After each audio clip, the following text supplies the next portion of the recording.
என் நெஞ்சில் குடியிருக்கும்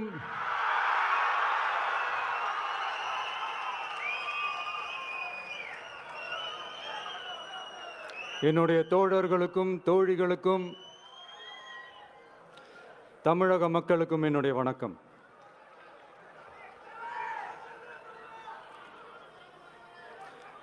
நம்ம குடும்ப உறவுகளை இழந்ததுனால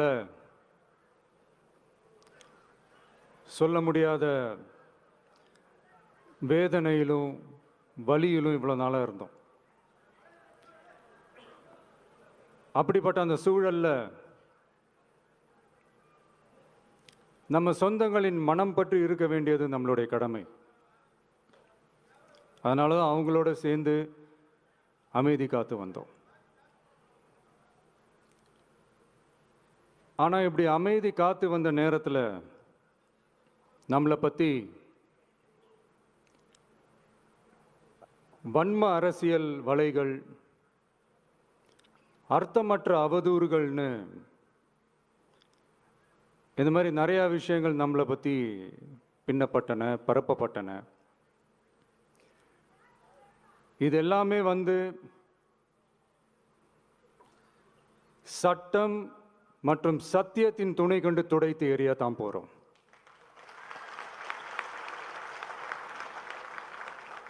பட் அதுக்கு முன்னாடி தமிழக சட்டமன்றத்தில் நமக்கு எதிராக நிகழ்த்தப்பட்ட ஓர் உரைக்கு ஒரு நாகரிக பதிலடி கொடுக்கணும்னு நான் நினைக்கிறேன்.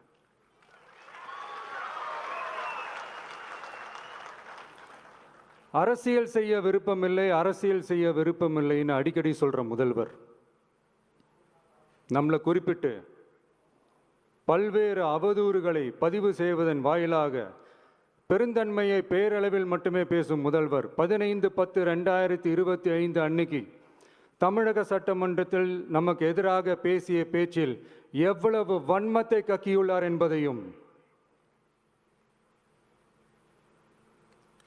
எப்படிப்பட்ட ஒரு அரசியல் செய்ய முயல்கிறார் என்பதையும் தமிழக மக்கள் உணராமலா இருப்பாங்க?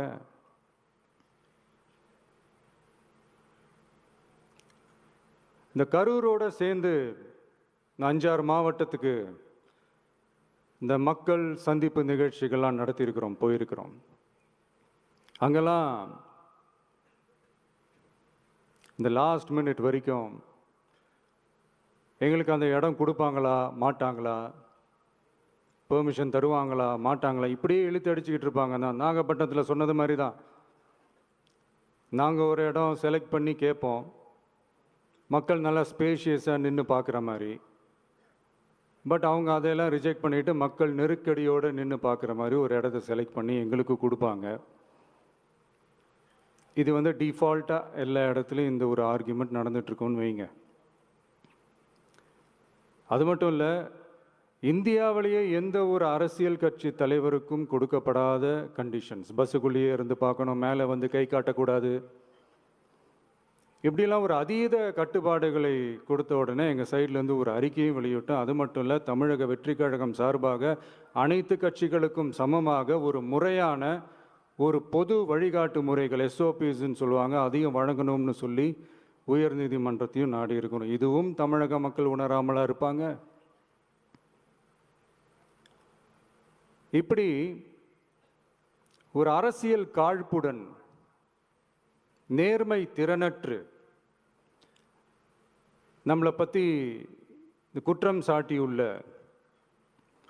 குறுகிய மனம் கொண்ட முதல்வர் அவர்களுக்கு ஒரு சில கேள்விகள்.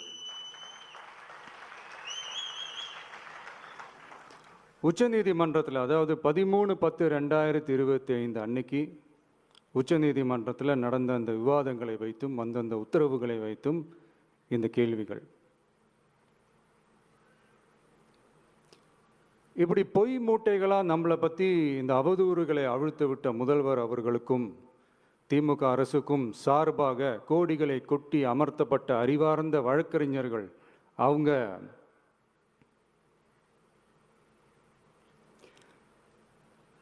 இந்த கபட நாடக திமுக அரசோட தில்லுமுல்லுகளை தாங்கி பிடிக்க இயலாமல் உச்ச நீதிமன்றத்தில் திக்கு திணறி நின்றது முதல்வர் அவர்களுக்கு மறந்துவிட்டதா? இந்த கரூர் சம்பவத்துக்கு அப்புறமே அவசரமா ஒரு தனிநபர் ஆணையம், அந்த தனிநபர் ஆணையத்தை அவமதிக்கிற மாதிரி அரசு உயர் அதிகாரிகள், காவல்துறை உயர் அதிகாரிகள் எல்லாருமே நம்மளை பற்றி ஃபுல்லாக இந்த அவதூறுகள் பரப்பி ஒரு செய்தியாளர்கள் சந்திப்பு அவசரமாக. இதெல்லாம் ஏன் நடக்குது, எதுக்காக நடக்குது அப்படின்னு ஒட்டுமொத்த தமிழக மக்களும் கேள்வி கேட்க ஆரம்பிச்சாங்க. இதுவும் தமிழக முதல்வர் மறந்துட்டாரா? அதுக்கப்புறம் அந்த தனிநபர் ஆணையத்தை தலையிலேயே கொட்டி வீட்டுக்கு அனுப்பிச்சிட்டாங்க. அது வேறு விஷயம்.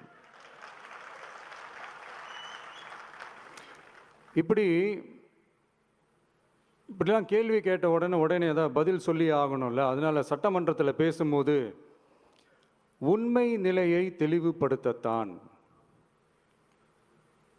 அப்படின்னு ஏதோ இந்த சட்ட ரீதியாகவும் சத்தியத்திற்காகவும் நடந்தது போல ஏதோ சாமர்த்தியமாக பேசுகிறதா நினச்சி பேசியிருக்காங்க. இப்படி ஒரு 50 வருஷமாக பொது வாழ்க்கையில் இருக்கிற ஒருத்தவங்க ஒரு முதல்வர் அவர்கள் சொன்னது எவ்வளவு பெரிய ஒரு வடிகட்டின பொய், சப்பை கட்டுன்னு நான் சொல்லலை, உச்ச நீதிமன்றம் சொல்லியிருக்கிறாங்க. அவங்க சொன்னதெல்லாம் கொஞ்சம் என்னன்னு கொஞ்சம் லைட்டாக பார்ப்போமா?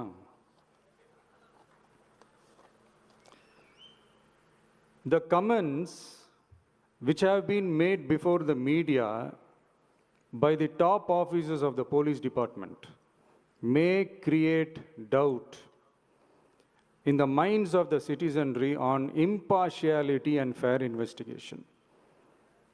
The faith and trust of the general public on the process of investigation must be restored in the criminal justice system. அதாவது அரசு காவல் உயர் அதிகாரிகள் ஊடகங்களிடம் பேசியது என்பது பொதுமக்களிடையே நியாயமான விசாரணை நடக்குமா என்ற சந்தேகத்தை ஏற்படுத்தக்கூடும் என்றும், நியாயமான விசாரணை மூலமே அந்த சந்தேகத்தை மீட்டெடுத்தே ஆக வேண்டும் என்றும் உச்சநீதிமன்றம் தமிழக அரசின் தலையில் ஓங்கி நறுக்கு நறுக்கு நறுக்கு என்று கொட்டியதை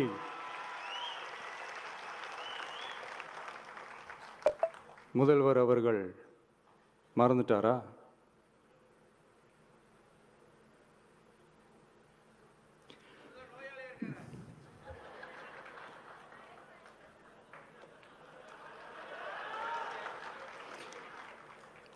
மாண்புமை சென்னை உயர்நீதிமன்றத்தின் மாண்புமிகு நீதியரசர் SIT அமைத்து உத்தரவிட்டார் அல்லவா?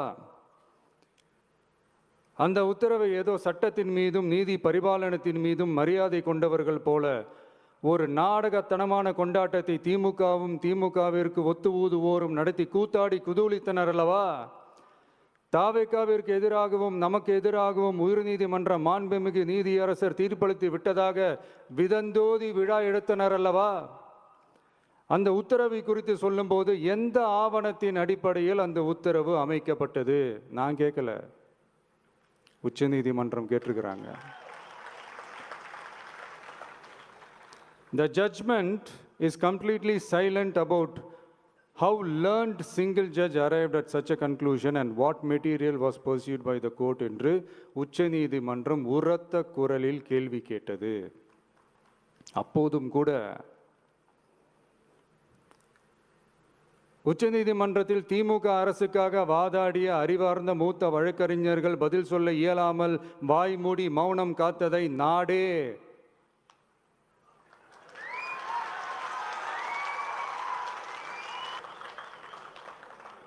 பார்த்ததல்லவா? இதையும் முதல்வர் அவர்கள் மறந்துட்டாரா?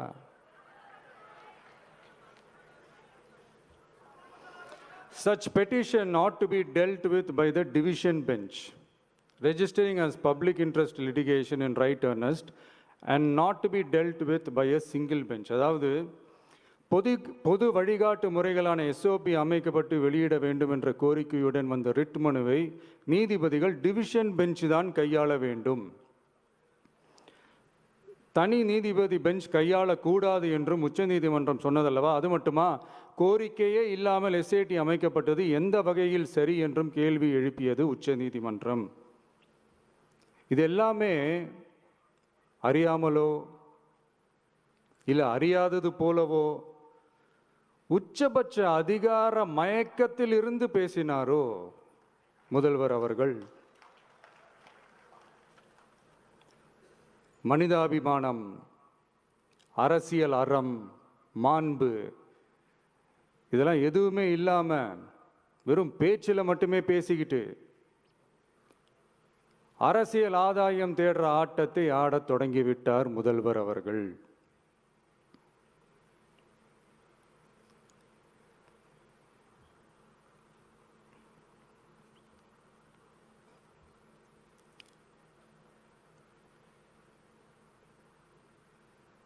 இதெல்லாம் என்ன அவங்களுக்கு புதுசா என்ன?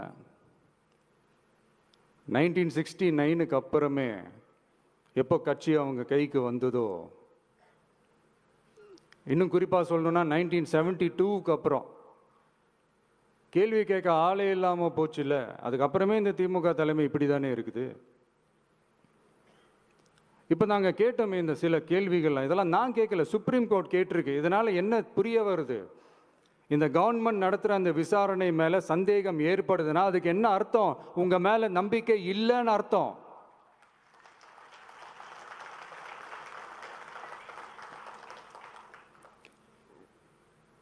இதெல்லாம் ஏன் எதுக்காகன்னு முதல்வர் அவர்களுக்கு புரியுதா?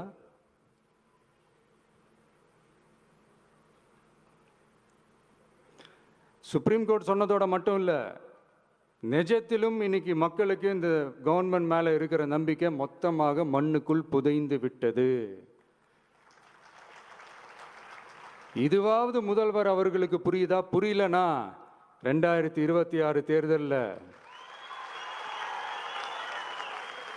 இந்த திமுக தலைமைக்கு மக்கள் இன்னும் ஆழமா அழுத்தமா புரிய வைப்பாங்க.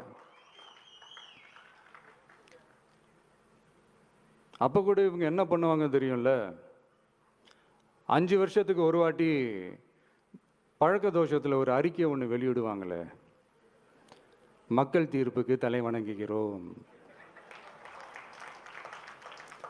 அப்படின்ட்டு அந்த அறிக்கையை வெளியிட்டுட்டு இப்போ அறிவாலயத்தில் போய் ஓடி ஒளிஞ்சுப்பாங்க. இப்பவே ரெடி பண்ணி வச்சுக்கோங்க அந்த அறிக்கையை. எப்படி? மக்கள் தீர்ப்புக்கு தலை வணங்குகிறோம்.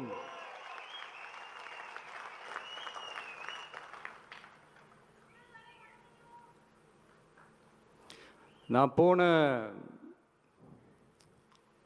பொதுக்குழுவில் சொன்னதை தான் இங்கே நான் திரும்பவும் சொல்கிறேன். இயற்கையும் இறைவனும் நம் தமிழக சொந்தங்களின் வடிவில் மாபெரும் மக்கள் சக்தியை நம்ம கூடவே நிற்கும் போது எம் மக்களுக்கான அரசியலை தடுப்பவர் எவர்? அதனால தோழர்களே, நமக்கு வந்திருக்கிற இந்த இடையூறு வெறும் டெம்பரவரி மட்டும்தான். எல்லாத்தையும் தகர்த்தெறிவோம், மக்களோட கை கோர்த்து நிற்போம், மக்களோட களத்தில் போய் நிற்போம். நம்ம பயணத்தில் தடம் மாறவே மாட்டோம். இப்பவும் சொல்றேன், 2026ல் 2 பேருக்கு நடுவில் தான் போட்டியே. ஒன்று, இன்னொன்று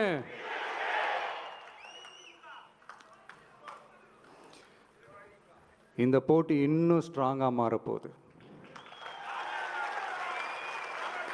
100% வெற்றி நமக்கு. வாகை சூடுவோம், வரலாறு படைப்போம், கான்பிடென்ட்டா இருங்க, நல்லதே நடக்கும், வெற்றி நிச்சயம். மீண்டும் சந்திக்கும் வரை நன்றி, வணக்கம்.